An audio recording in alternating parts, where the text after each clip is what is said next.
noite a todos. Mais uma vez, é muito bom estarmos na companhia uns dos outros. Dessa forma, nós juntos vamos crescendo no conhecimento da palavra de Deus, no conhecimento da verdade.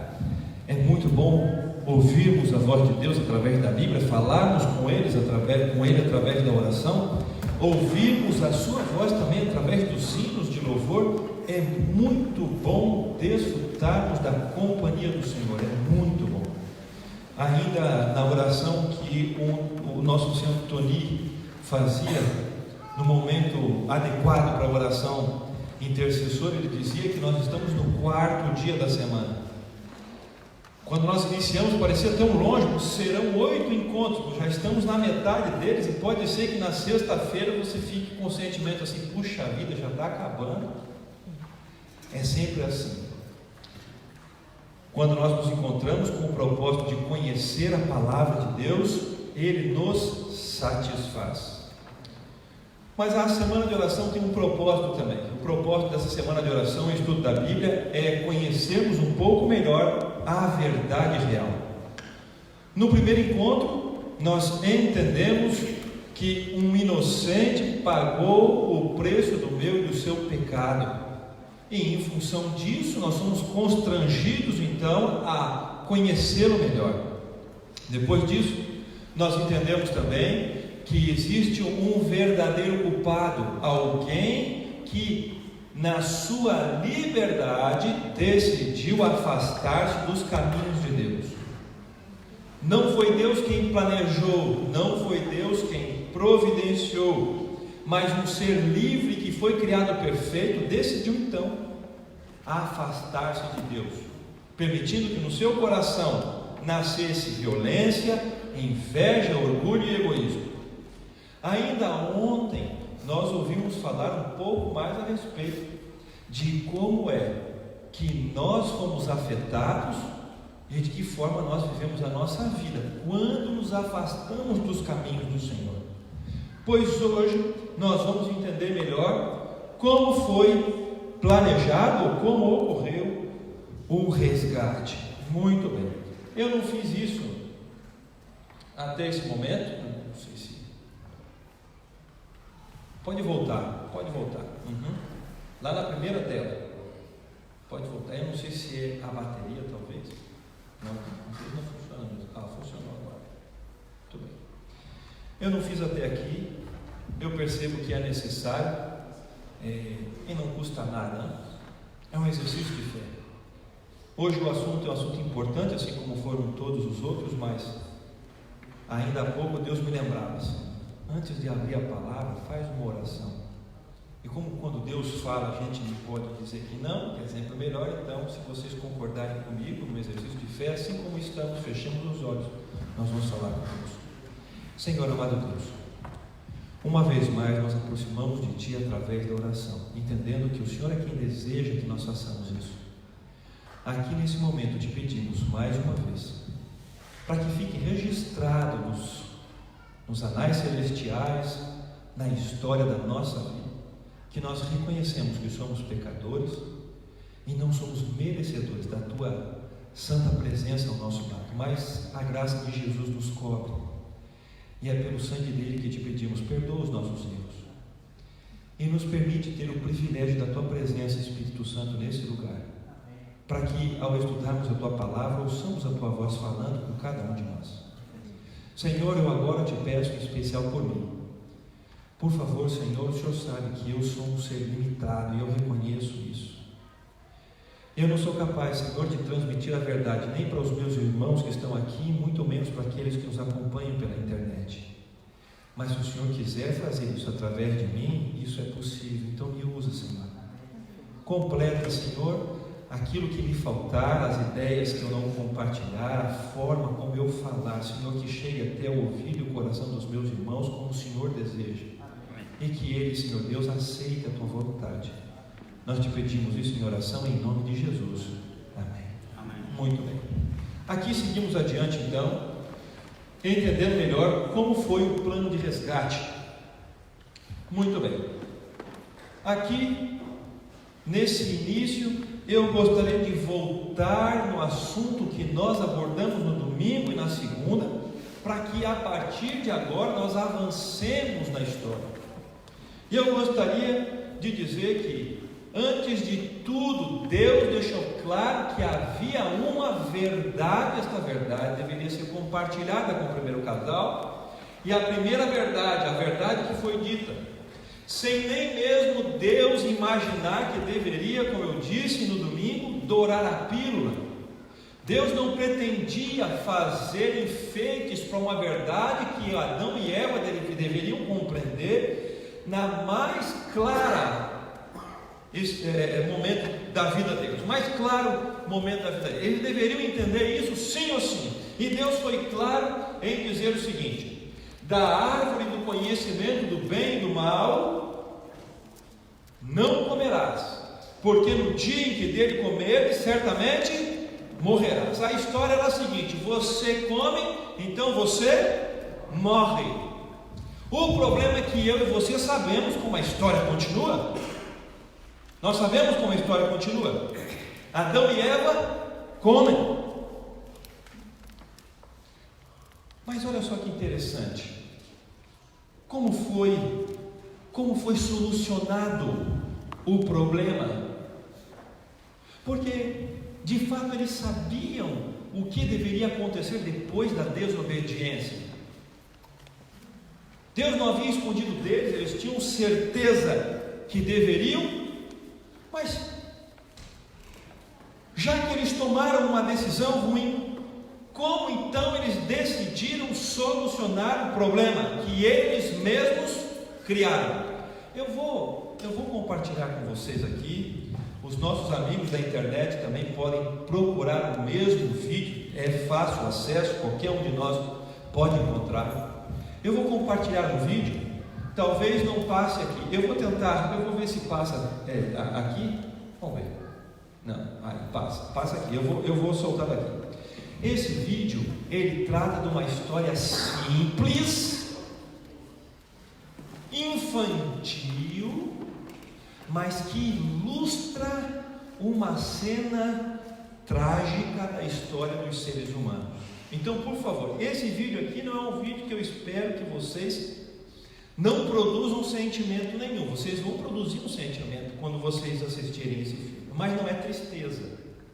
Já vou adiantando, não é um filme triste. É um vídeo de 3 minutos.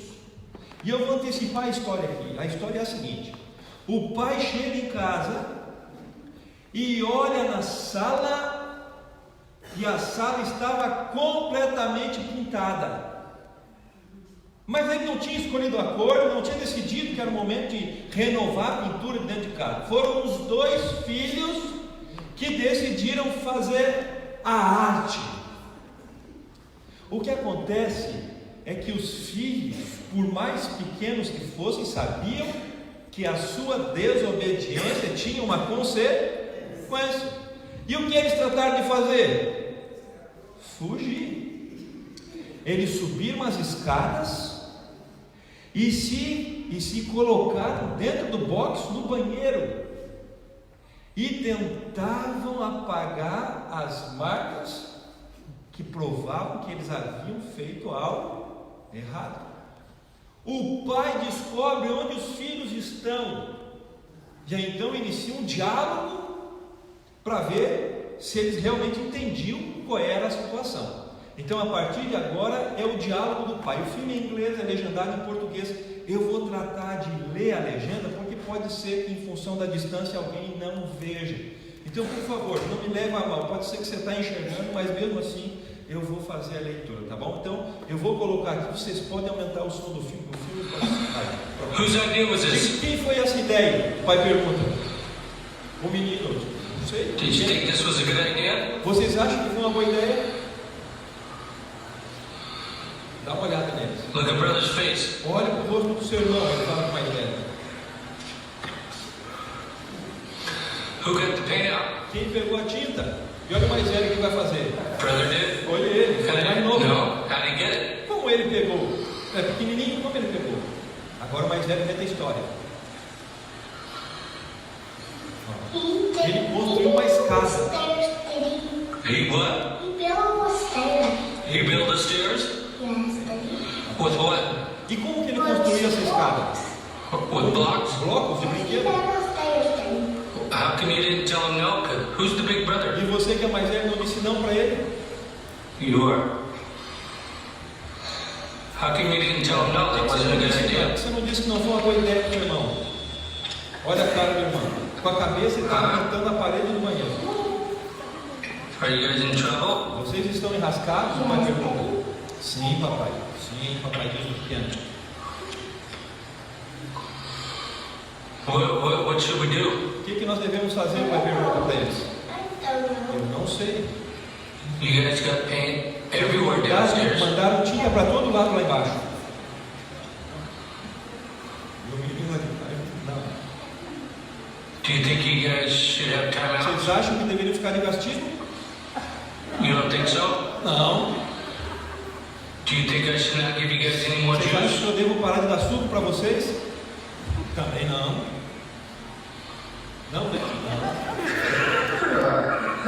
O pai não entra, está segurando para não rir. Nothing's funny, but Não tem nada engraçado aqui, amigo. you guys have paint everywhere. Vocês estão cobertos de tinta no cabelo? Papai não aguenta rir. Yeah, in your hair. Sim, no seu cabelo. My face? E no meu Yeah, rosto? you have it all over your face. Sim, no seu rosto também. Bom, a história continua. Aí o pai pergunta assim: e aí, o que vocês acham que eu devo fazer com vocês? My face? How do you, Aí no meu ouvido ele diz. Parou? Travou, não tem problema. Então o pai continua falando, sim, no seu ouvido também. E o menino, eu vou voltar aqui só para que vocês vejam o rosto dos meninos, eu não vou soltar o vídeo, nós já vimos. E aqui então o mais velho diz para o pai: mas pai, o que tem de tão engraçado? E o pai diz: não tem nada engraçado, vocês estão enrascados. O mais velho não entende a expressão, então olha para o mais novo e diz assim: nós estamos enrascados. E o pequeno olha assim: nós estamos enrascados? E o mais velho olha para o pai e diz: nós estamos enrascados. Bom, como foi que Adão e Eva imaginaram que solucionariam o problema? Vamos voltar à Bíblia. Abra sua Bíblia em Gênesis capítulo 3, versículos 6 até o 8. Vai nos ajudar a entender um pouco mais os detalhes dessa história interessante. Adão e Eva sabiam que se comessem o fruto deveriam morrer. Mas na sua necessidade de resolver um problema que eles mesmos criaram, então eles têm uma ilustre e brilhante ideia. Vamos ver. Gênesis capítulo 3, versículo 6 até 8, a Bíblia diz assim: vendo a mulher que a árvore era boa para se comer, agradável aos olhos, e árvore desejável para dar entendimento, tomou-lhe do fruto e comeu, e deu ao marido, e ele comeu. Abriram-se então os olhos de ambos, e percebendo que estavam nus, coseram folhas de figueira, e fizeram cintas para si. Quando ouviram a voz do Senhor Deus, que andava no jardim pela viração do dia, esconderam-se da presença do Senhor Deus, o homem e sua mulher, por entre as árvores do jardim. Então, vocês conseguem imaginar a cena? Eles haviam comido do fruto e tinham percebido, olhando um para o outro, qual era o resultado da desobediência.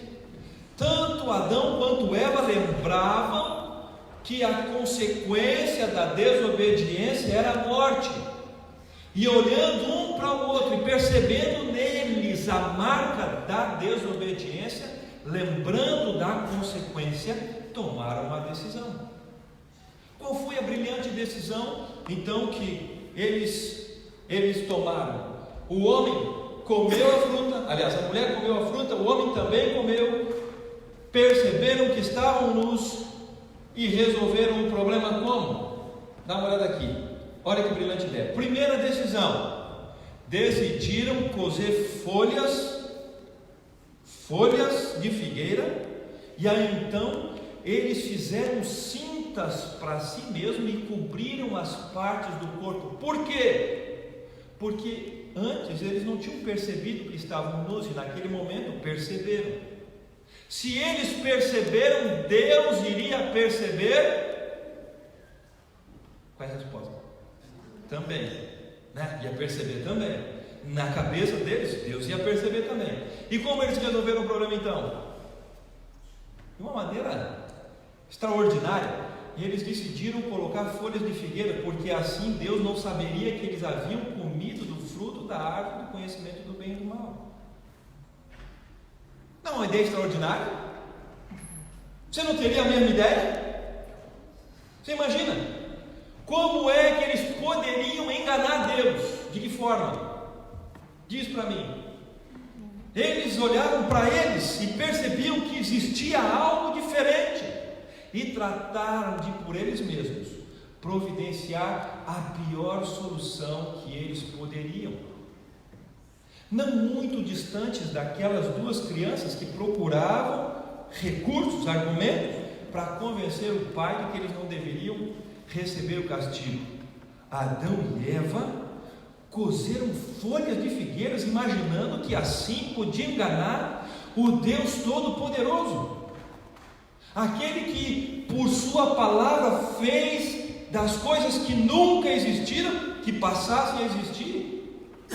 Eles mesmos haviam testemunhado o poder criador de Deus. Está certo que Adão, quando acordou do chão, ele já era gente, mas Deus contou a história para ele. Ele sabia que Eva também era uma parte dele mesmo. Ele sabia que Deus podia todas as coisas. E como pode alguém imaginar que iria esconder a nudez cozendo folhas de figueira, para que o Deus Todo-Poderoso, na sua presença, nem sequer imaginasse que ele havia comido ou feito aquilo que não deveria fazer? Bom, mas se não bastasse isso, olha só o que Adão e Eva fizeram. Eles não só cozeram folhas e cobriram o corpo, eles também fizeram isso aqui, ó. Eles se esconderam entre as árvores. Eu pergunto, é possível se esconder de Deus? É possível? O Deus Todo-Poderoso, é possível esconder-se de Deus? Alguém consegue fazer isso? Mas a verdade deve ser dita. Eles tentaram se esconder de Deus. E foi por entre as árvores ainda. Olha só que interessante. Primeiro cozinharam folhas de figueira, depois tentaram se esconder de Deus por entre as árvores. E o que vem depois, no versículo 10, me faz ir mais além. Dá uma olhada. Adão justifica o porquê ele havia não só cozido folhas de figueira, mas também fugido por entre as árvores. Ele diz assim para Deus: Deus, eu tive medo de você. Eu ainda falei, acho que foi no domingo, a fala de Adão reflete alguém que verdadeiramente não conhecia Deus. Não conhecia. Porque se Adão conhecesse a Deus, Adão não sentiria medo. Nós não sentimos medo de Deus. O cristão não sente medo de Deus. Se você se relaciona com medo, esse relacionamento que você tem com Deus não é aquilo que Ele gostaria que você tivesse com Ele.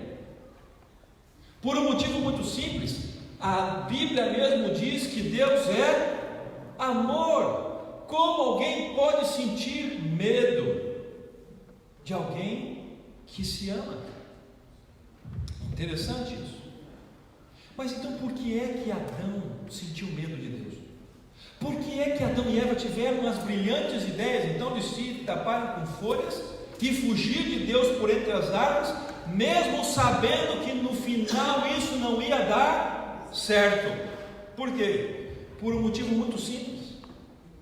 O pecado transtorna a nossa vida. Até o pecado, Adão e Eva tinham consciência. Depois que eles assumiram uma condição de desobedientes ou pecadores, eles não tiveram mais condições de enxergar a realidade. E é isso que o pecado faz comigo e com você. O pecado que eu e você cometemos não nos mata na mesma hora, mas nos afasta de Deus a tal ponto de nós não enxergarmos mais a realidade. E porque não enxergamos mais a realidade, nós não conseguimos ver aquilo que é simples. Por que Adão e Eva não perceberam? Perderam tempo cozinhando folhas e fugindo por entre as árvores de alguém que eles não poderiam fugir? Simples, porque o pecado embaça a nossa visão da realidade. Quantas pessoas, se sentindo distantes de Deus porque pecaram, buscam a solução para os seus problemas onde Deus não está? Você deve conhecer alguém que se sente sozinho e perdido e buscou a felicidade na bebida alcoólica. Você já ouviu falar de alguém que faz isso? Você já ouviu história de pessoas que, porque buscam prazer, alegria, preenchimento do vazio interior, buscam esse tipo de sentimento que nós só temos ao lado do Senhor Jesus nas drogas? Quantas pessoas, ao invés de colocarem uma pá de terra para preencher o vazio, acabam cavando e indo cada vez mais fundo, a ponto de imaginar que nunca mais vão sair do lugar para onde eles mesmos se colocaram, ou para onde eles mesmos se levaram, simplesmente porque o pecado embaçou a sua visão e eles não conseguem ver a realidade. Quando os seres humanos, tentando resolver os seus próprios problemas, fazem isso sem Deus, eles agem como aquelas crianças que pensam de forma infantil resolver um problema. Era impossível para aqueles meninos evitar o castigo, porque nada que eles pudessem fazer levaria o pai a pensar diferente da realidade. Nada do que Adão e Eva fizessem, nada do que eles fizeram foi possível fazer com que Deus não percebesse o que havia acontecido. Nada do que eu e você façamos longe de Deus é capaz de solucionar os nossos problemas, e você precisa enxergar essa realidade. Você precisa. Muito bem, seguimos adiante. Vamos lá, vamos voltar para a lógica do universo. A lógica do universo diz que aquele que desobedece deve morrer. É isso que a lógica do universo diz. Quem desobedece tem que morrer. Mas acontece que o ser humano errou. E a pergunta é: quem morreu? Nós ouvimos falar disso, foi no sábado pela manhã. Eu gostaria de relembrar, mas acrescentarei algo essa noite. Muito bem, a pergunta é: o ser humano errou e quem morreu? É interessante porque naquela circunstância alguém morreu. Não foi Adão e Eva. Gênesis capítulo 3, versículo 21, pode abrir a sua Bíblia. Gênesis capítulo 3, versículo 21.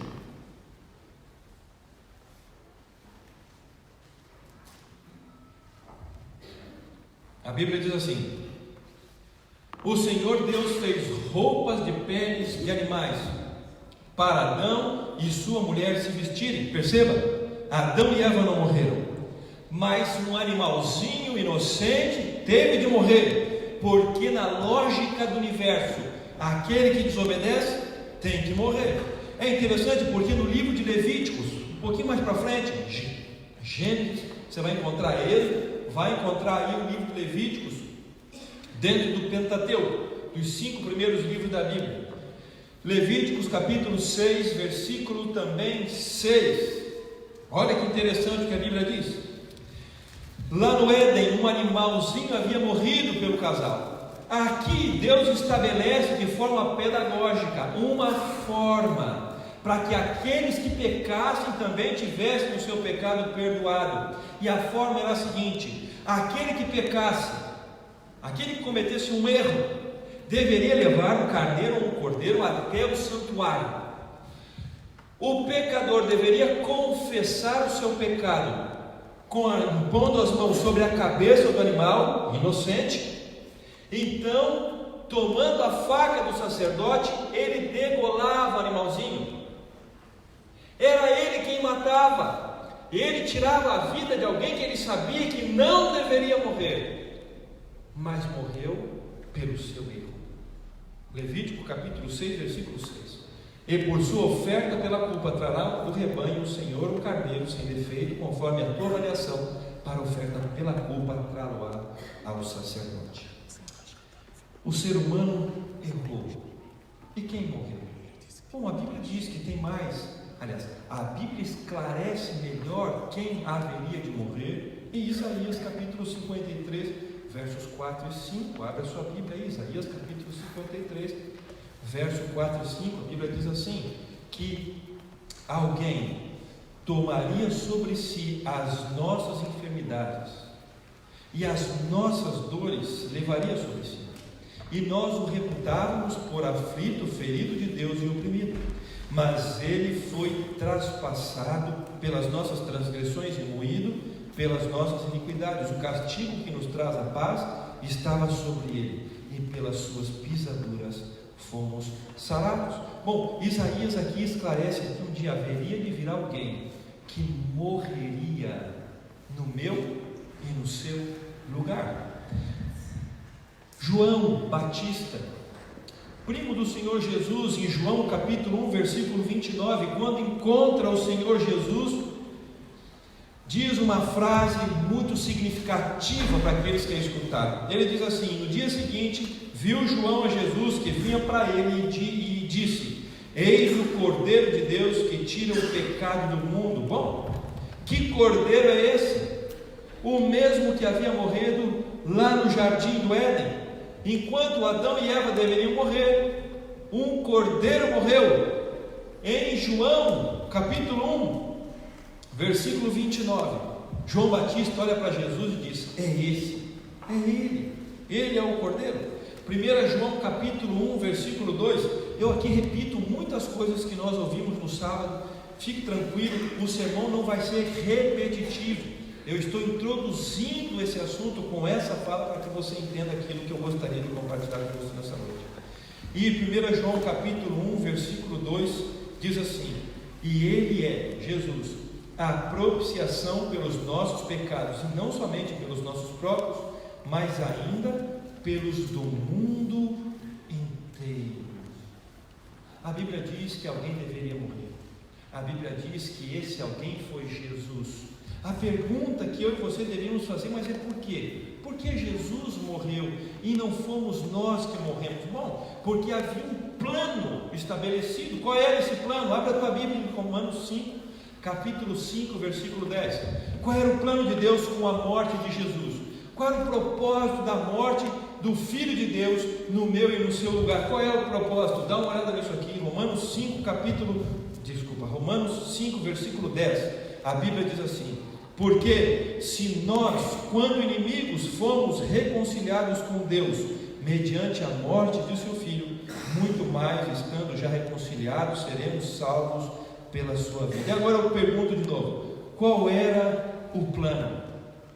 Qual era o plano? Qual era o plano? Imagina a história. Você já discutiu com alguém? Já discutiu com alguém? Sim ou não? Sim. Né? Uma vez eu vi uma história de um apelo pastoral. O pastor fez um apelo, e esse apelo tinha que ver com um pecado desses que a gente não costuma confessar com facilidade, sabe? São coisas que você faz e se sente envergonhado. E o pastor, fazendo o apelo, ele pediu: irmãos, aquele que cometeu esse pecado, então levante a sua mão. Ninguém na igreja levantou, a não ser um. E ao final do culto, o pastor se aproxima daquele senhor e me pergunta: puxa, irmão, como você se sente cometendo esse tipo de erro? Eu poderia orar por você? Ele disse: não, pastor, eu nunca cometi esse erro, eu nunca fiz isso. Não, mas Por que você então levantou a mão? É porque eu não queria deixar o senhor sozinho. Bom, aqui eu vou perguntar para vocês mais uma vez. Você já discutiu com alguém? Levanta a mão. Bom, não fiquei sozinho, tá bom? Não fiquei sozinho. Você já discutiu com alguém? Você já discutiu com alguém? Você que está nos acompanhando pela internet, já discutiu? Bom, agora você imagine a cena. Vocês imaginem a cena. Você discute com alguém e você, na discussão, percebe que tem a razão. Você tem a razão. E não é só você que percebe, todas as pessoas com quem você compartilha a história percebem que você tem a razão.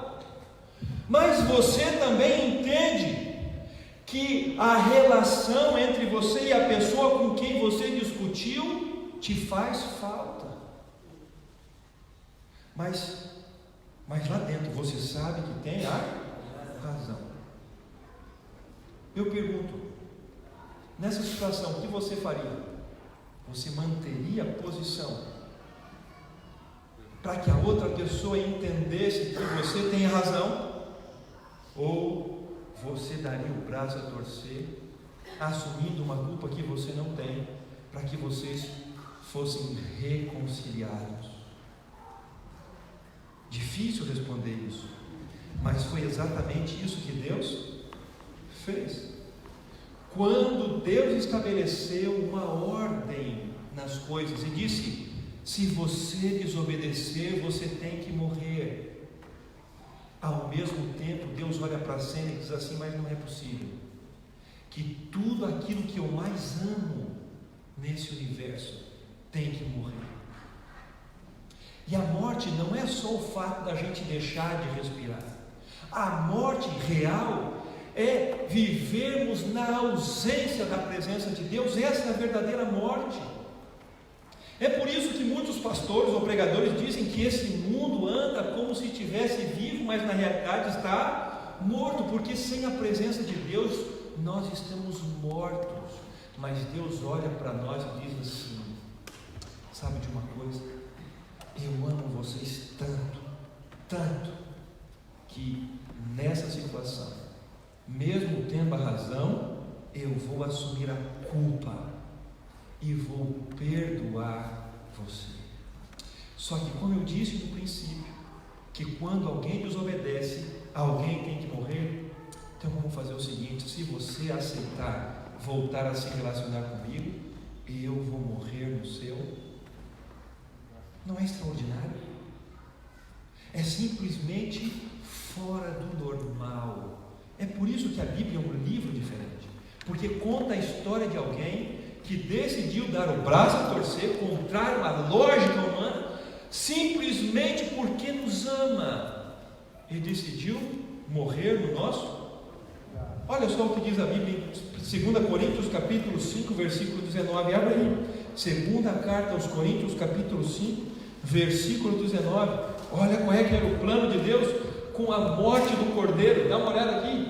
A saber que Deus estava em Cristo, e só nele, fazendo as pazes, se reconciliando ou reconciliando consigo o mundo inteiro, e não imputando aos homens as suas transgressões. Isso é extraordinário. Extraordinário. A pergunta que eu deveria fazer, e que você também deveria fazer para você mesmo, é assim: por que ele fez isso? Por que Deus tomou essa decisão? Não é lógico. Por que ele fez isso? Por que ele assumiu a minha culpa e morreu no meu lugar? Só para que eu fosse amigo dele? Mas por quê? No fundo, o que tem atrás de tudo isso? Abre a tua Bíblia aí, em Romanos capítulo 5, versículo 8. O que moveu Deus a fazer o que ele fez? Dá uma olhada nisso aqui. Romanos capítulo 5, versículo 8, a Bíblia diz assim: mas Deus prova o seu próprio o quê? O seu próprio amor para conosco, pelo fato de ter Cristo morrido por nós, sendo nós ainda pecadores. No fundo, o que moveu Deus a fazer o que ele fez foi... Bom, mas eu ainda não estou convencido. Vamos adiante aqui, ó. Vamos abrir a nossa Bíblia em João capítulo 3, o versículo 16. A Bíblia diz assim: porque Deus amou o mundo de uma maneira tão extraordinária, tão diferente do normal, tão fantástica, que deu o seu Filho unigênito para que todo aquele que nele crê não pereça, não morra, mas tenha. O que moveu Deus a fazer o que Ele fez? Bom, talvez você fique com dúvida. Eu também ficaria, então eu vou mostrar mais um texto para você, João capítulo 15, o versículo é 13. Olha só o que a Bíblia diz aí. Agora é o próprio Senhor Jesus falando para os discípulos. Ele diz o seguinte: ninguém tem maior amor do que este. Ninguém tem mais amor. Não existe uma medida maior do que essa, o de dar a alguém a própria vida em favor dos seus amigos. O que moveu Deus a fazer o que fez? O quê? O quê? O quê? Amor. Foi isso. Deus te amou, e porque Ele te ama, Ele decidiu que para que vocês fossem amigos de novo, e para que você não morresse, Ele disse: eu vou morrer no teu lugar. A pergunta, vamos responder a pergunta de novo? O ser humano errou, e quem morreu foi Deus. Ele morreu, e Ele fez isso por amor. Bom, vou fazer uma pergunta aqui, nós já vamos nos caminhando para o final dessa mensagem.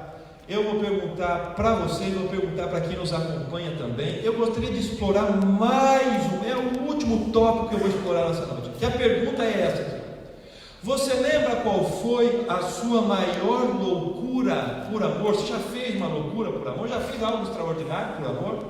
Você já fez? Já fez? Já? Levanta a mão quem já fez. Imagina assim: eu já fiz algo fora do normal por amor.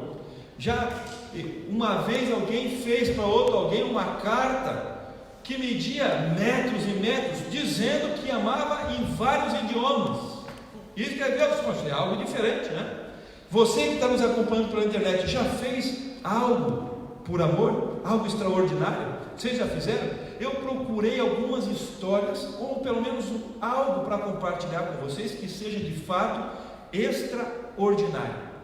Extraordinário. Eu poderia compartilhar minhas próprias histórias, são extraordinárias para mim, mas talvez para você não seja extraordinário, então eu procurei outra. Eu ouvi muitas histórias loucas, não tinha nada a ver com amor na história. Por exemplo, eu ouvi uma história de um rapaz na Rússia que marcou um encontro com a namorada e que no local do encontro providenciou para que todo um cenário fosse montado, e ele simulou a própria morte. Então, quando a namorada chegou no local, ele estava caído, um carro capotado, um paramédico ao lado dele, ele ensanguentado, e o paramédico olhou para a moça e disse: ele está morto. Quando a moça começou a chorar desesperada, ele levanta e pergunta: você quer casar comigo? Essa história é uma história doida. Eu não sei se tem amor a ver com isso aí. Bom, mas eu achei uma história legal e eu gostaria de compartilhar com vocês. É uma história extraordinária, uma prova de amor. Dá uma olhada nisso aqui. Vocês já ouviram falar desse casal famoso na internet? Liu, eu já nem sei pronunciar isso daqui, Liu e, vamos ficar com o nome primeiro, Liu e Shu. Olha aqui a foto do Liu e do Shu. Liu é o rapaz, Shu é a moça, está vendo a moça? É aqui o rapaz, esse é o Liu, esse é a Shu. Por que a história deles é extraordinária? Por quê? Porque quando Liu tinha 19 anos, conheceu uma jovem viúva, acompanhada por filhos. Essa história fica mais extraordinária ainda quando eu digo a vocês que naquela ocasião, na década de 1950, na China, que é o país onde eles vivem, Shu tinha 10 anos mais do que Liu. Para você e para mim pode dizer assim, isso não tem problema nenhum. A moça ser mais velha que o moço não tem problema, não impede nenhum relacionamento hoje. Aonde vivemos no século 21, mas na China, na década de 50, esse era um amor proibido. Não poderia acontecer. Um jovem de 19 anos com uma viúva de 29 anos e acompanhada por filhos. Bom, o amor de Liu foi tão longe que ele decidiu convidar Shu para viver nas montanhas, morando nas cavernas. E é interessante porque eles viveram muitos e muitos anos, abriram mão das comodidades como energia elétrica, como você pode citar várias comodidades que nós temos hoje, televisão, você pode falar, aquecimento, qualquer coisa desse tipo. Eles decidiram que para que o amor deles continuasse e eles pudessem desfrutar da história de amor, eles fugiriam para as montanhas. Olha que interessante. Os anos se passaram. Liu percebeu que Shu já não tinha mais a mesma vitalidade. Os anos se passaram, a idade chega para todos. Bom, Liu amava Shu, ou ama Shu mais do que qualquer outra coisa, a ponto de abrir mão da sua comodidade na cidade para viver nas montanhas. Então ele disse assim: não é possível que a minha amada vai sofrer descendo as encostas das montanhas para que ela possa comprar algo ou ir a algum médico. Sabe o que eu vou fazer? Ele pensou: eu vou providenciar uma forma de facilitar a vida da minha esposa. Então ele, com as próprias mãos, decidiu construir uma escada na encosta da montanha. Bom, como se isso não fosse o suficiente, ele providenciou um caminho para Shu com mais de 6 mil degraus, simplesmente para que ela pudesse confortavelmente descer a encosta das montanhas. Isso não é uma prova extraordinária de amor? Não é algo fora do comum? E eu pergunto: você sabe qual foi a maior prova de amor que o universo já viu? Sabe qual foi? Eu vou mostrar para você.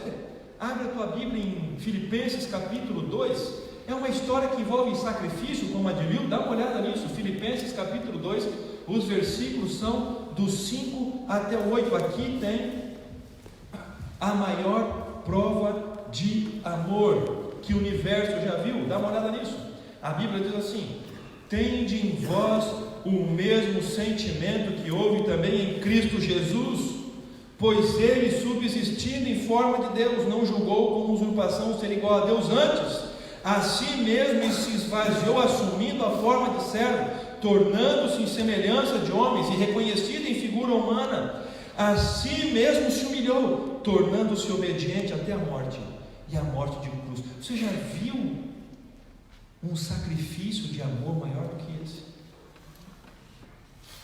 Jesus, sendo Deus, desfrutando de toda a perfeição aonde Ele estava, a companhia do Pai, o trono, a obediência dos anjos, Ele, por livre e espontânea vontade, abriu mão da condição em que Ele se encontrava, assumiu com humilhação a forma humana, foi obediente em tudo aquilo que eu e vocês não conseguimos ser, e decidiu morrer a morte mais terrível que existe, a morte eterna, simplesmente para que eu e você tivéssemos o desejo de renovar a nossa amizade com Ele. Eu pergunto: o que nós deveríamos fazer sabendo dessas coisas? Talvez a pergunta não seja fácil de responder, sabe por quê? Porque lembra o que o pecado faz com a gente? Ele embaça a nossa visão. E o pecado é tão terrível, que há quem diga, eu gostei da frase, por isso eu trouxe, há quem diga que o pecado é o único tipo de enfermidade que existe, que faz com que o doente ou o enfermo fuja do médico. Isso é um absurdo, mas é uma realidade. Quantos de nós fugimos, sabendo que não existe cura para a nossa enfermidade senão em Deus? O que nós deveríamos fazer? Eu trouxe esse texto no sábado e eu vou repetir de novo porque talvez hoje faça mais sentido. A Bíblia diz que Deus nos amou. E sabe o que ela nos convida a fazer de volta? Amá-lo. É a única coisa que Deus deseja que eu e vocês façamos. Mas pastor, Deus não quer que eu venha à igreja todos os cultos.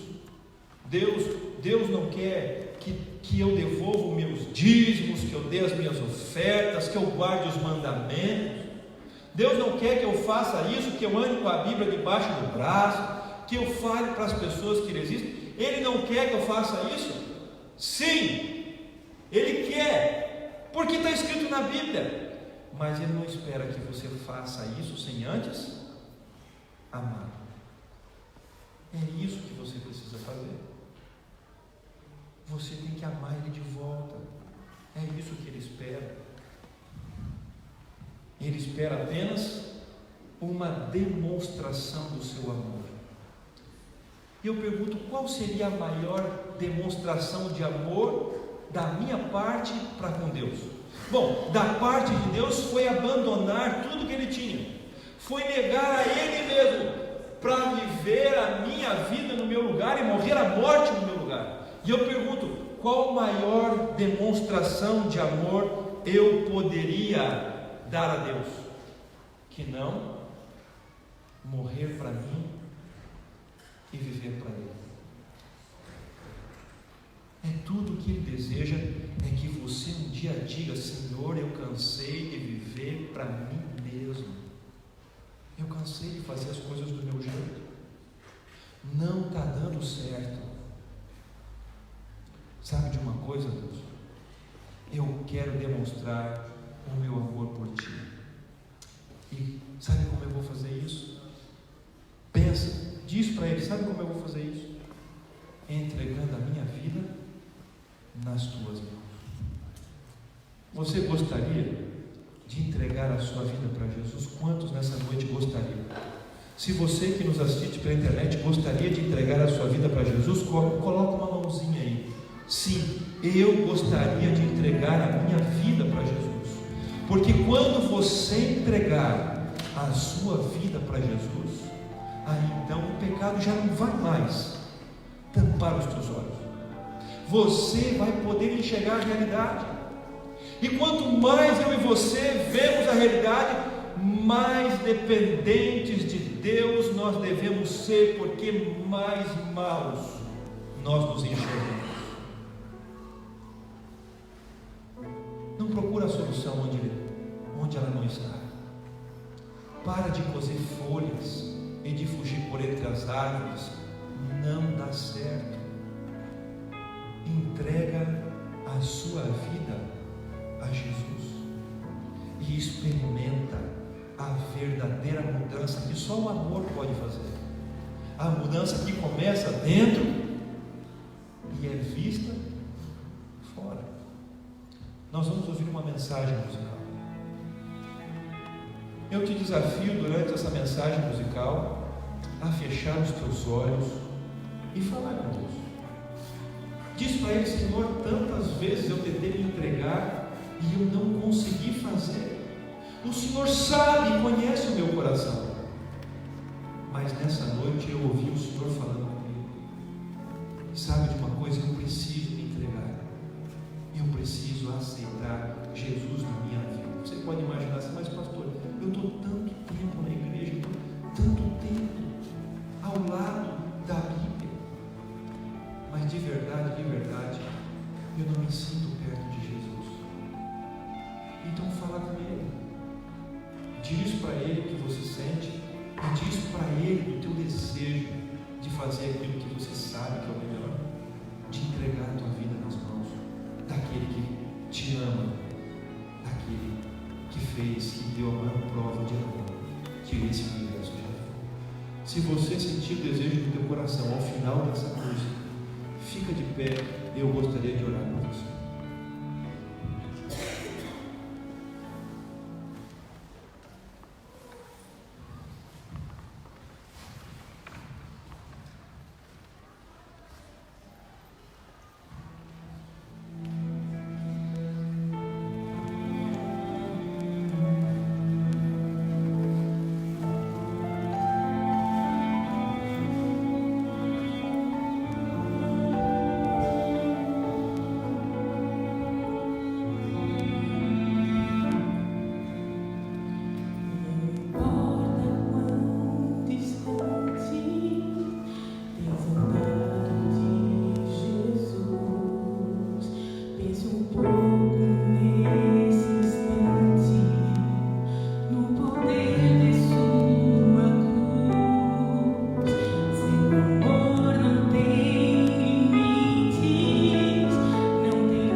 Mas eu lembro a vocês, a semana ainda não acabou.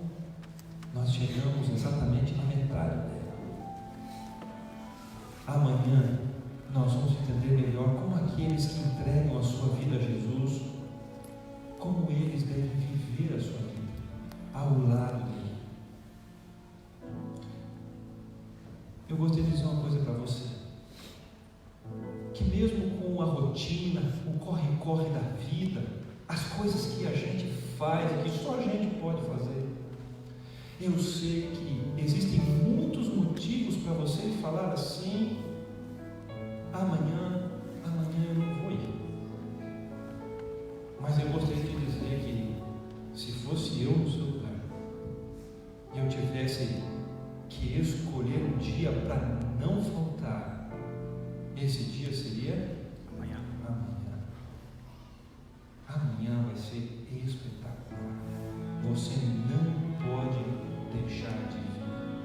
E se você se sentiu abençoado ou abençoada, traz alguém que você ama, alguém que Deus te colocou no caminho durante o dia, para que você também possa, ou através de você, outra pessoa possa ser tão abençoada como você tem se sentido até aqui. Feche os seus olhos, nós vamos orar. Senhor amado, que amor extraordinário, o amor que foi capaz de deixar a beleza do céu, a companhia do Pai, a presença dos anjos, para descer a esse mundo corrompido pelo pecado, sujo, maculado pelo erro e pelo engano. O Senhor foi tentado de todas as formas, assim como nós fomos, mas não pecou. Viveu uma vida digna no nosso lugar e morreu a nossa morte, só para que um dia, recebendo a vida que é tua, aceitássemos viver em paz contigo outra vez. Então, por favor, Senhor, aceita a nossa vida. Nós também queremos fazer uma demonstração pública de amor, dizendo: somos teus, aceitamos o teu convite. Mas sabe, Pai, às vezes é difícil, é tão difícil deixar as nossas vontades, os nossos desejos, arrancar do trono do nosso coração a nós mesmos. Mas nós sabemos que o Senhor pode, o Senhor é possível. Então nos ajuda. Quando não tivermos vontade de falarmos contigo através da oração, nos diz que nós precisamos. Quando não tivermos vontade de estudarmos a tua palavra, nos incomoda.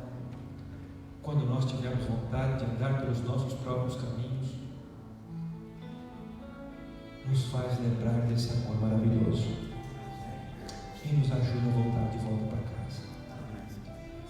Senhor, nos despede dessa noite com a certeza de que o Senhor também nos acompanhará aos nossos lares, nos dá uma boa noite de sono, de descanso, que amanhã tenhamos um dia abençoado na tua presença e que logo mais à noite possamos voltar aqui mais uma vez para falarmos contigo e para te ouvirmos falando.